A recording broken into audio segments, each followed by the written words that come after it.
Many, many years ago, in a remote jungle somewhere in the middle of South America, there was a terrible storm. There was thunder and lightning, and it rained for 100 years.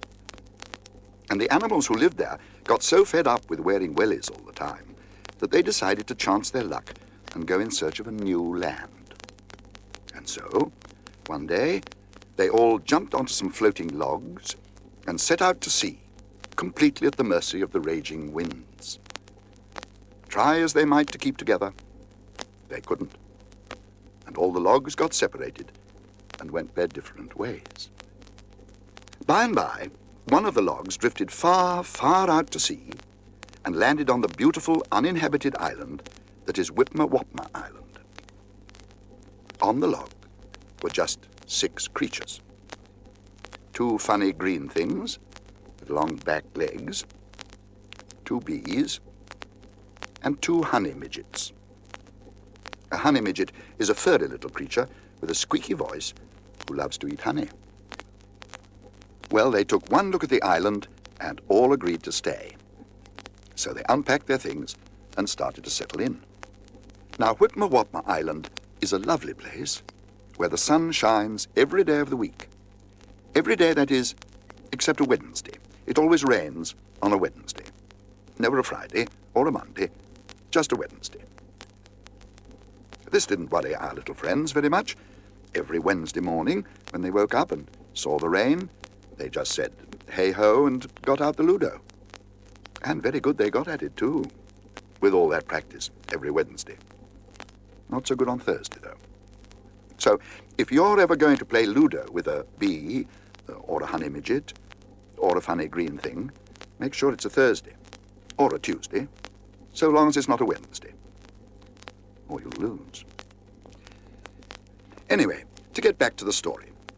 A few years passed, and, as is the way of these things, the island was soon covered in hundreds of funny green things, hundreds of bees, and hundreds of honey midgets. They were all very happy.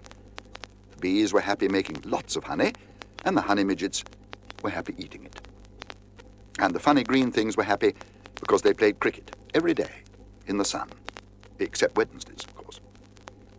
To such a degree, in fact, that the bees and the honey midgets decided to call them crickets. And from that day to this, the name has stuck.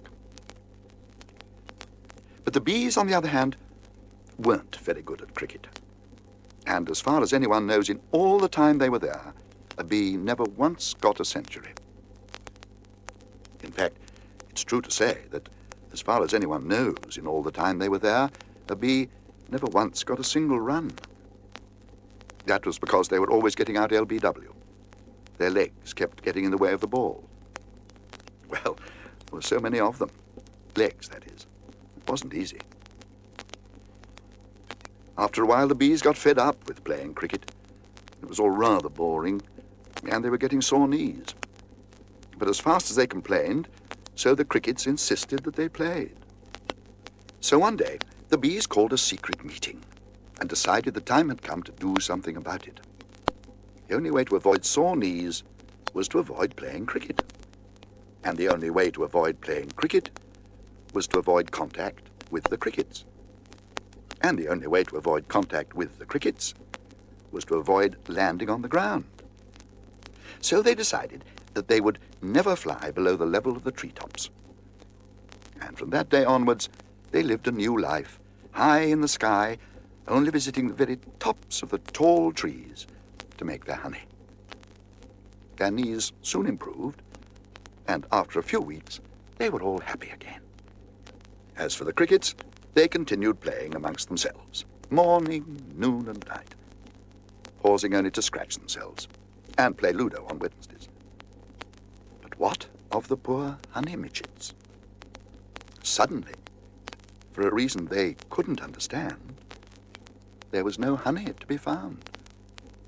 Well, poor things. They managed to exist on berries, the occasional fish, and rhubarb, which they grew to hate. And so, gradually the fun went out of their lives, and they just sat and made paper aeroplanes all day. But the depressing thing was that they never had the energy to fly them.